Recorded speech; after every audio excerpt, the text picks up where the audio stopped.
Perikanan budidaya memang ilmu terapan, namun ilmu pengetahuan dasar juga harus dipelajari dengan cermat agar setiap proses segmentasi budidaya dapat berhasil baik. Ilmu dasar biologi seperti anatomi dan uji refleks penting untuk diketahui oleh para praktisi. Uji refleks dapat dilakukan untuk mengetahui perbedaan antara ikan sehat dan ikan sakit. Ikan sehat cenderung memiliki gerak refleks yang aktif dan ekor yang dapat mengembang. Sedangkan ikan sakit memiliki gerakan yang pasif dan ditandai dengan adanya luka pada sekitar tubuhnya. Halo, nama saya Firta Rizky Hernanda, NIM C14180017. Di sini saya akan memperagakan bedah ikan serta mengidentifikasi bagian eksternal dan internal tubuh ikan dengan menggunakan spesimen ikan nila.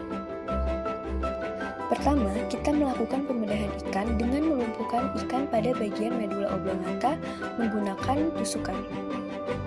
Setelah ikan berhasil dilumpuhkan, kita dapat mulai mengidentifikasi bagian eksternal tubuh ikan, dimulai pada bagian terluarnya atau yang biasa dikenal dengan bagian epidermis. Pada bagian luar tubuh ikan dilindungi oleh kulit yang dilapisi oleh lendir. Untuk ikan itu sendiri ada yang memiliki sisik dan tidak memiliki sisik. Namun, keduanya tetap akan dilapisi oleh lendir. Lendir itu sendiri memiliki beberapa fungsi, di antaranya memudahkan pergerakan gesekan ikan dengan air, mempertahankan kondisi bentuk ikan terhadap tekanan air, serta melindungi ikan dari serangan mikroorganisme karena lendir mengandung antimikroba. Selain sisik, yang terdapat di bagian dermis juga ada kromatofor atau sel-sel pigmen yang menentukan warna tubuh ikan. Beberapa macam pigmen warna atau kromatofor diantaranya ada melanofor, yaitu sel yang mengandung pigmen berwarna hitam, kemudian ada lipofor yang merupakan sel kromatofor yang mengandung pigmen terdiri dari warna merah dan kuning, leukofor, sel-sel yang mengandung pigmen berwarna putih, dan iridofor, sel-sel yang mengandung pigmen berwarna perak. Hal-hal tadi adalah ciri yang dapat kita temukan pada bagian atau hasil identifikasi pada bagian eksternal tubuh ikan. Selain itu pula, biasanya bagian tubuh ikan juga dapat kita identifikasi jika terdapat luka yang menunjukkan bahwa ikan itu sedang tidak dalam kondisi baik atau mengalami sakit.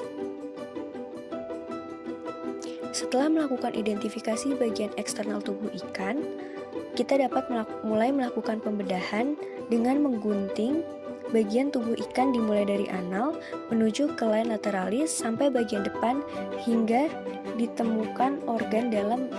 kita dapat menemukan organ dalam ikan.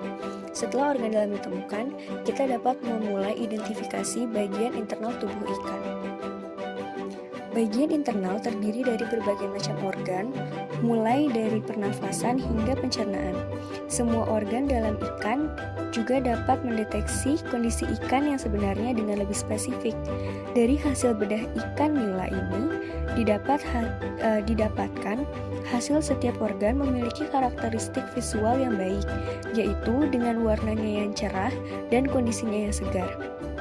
Dari kumpulan organ ini, kita dapat mengidentifikasi seperti apa atau kondisi yang sedang dialami oleh ikan yang sedang kita teliti.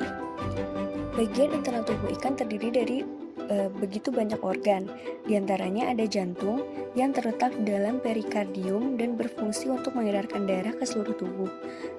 Kemudian juga ada limpa yang terletak di dekat lekuk lambung dan berfungsi untuk memproduksi sel-sel darah merah dan sel-sel darah putih. Kemudian ada ginjal yang memiliki bagian anterior dan posterior dengan fungsinya untuk pembentukan sel-sel darah ataupun untuk ekskresi urin.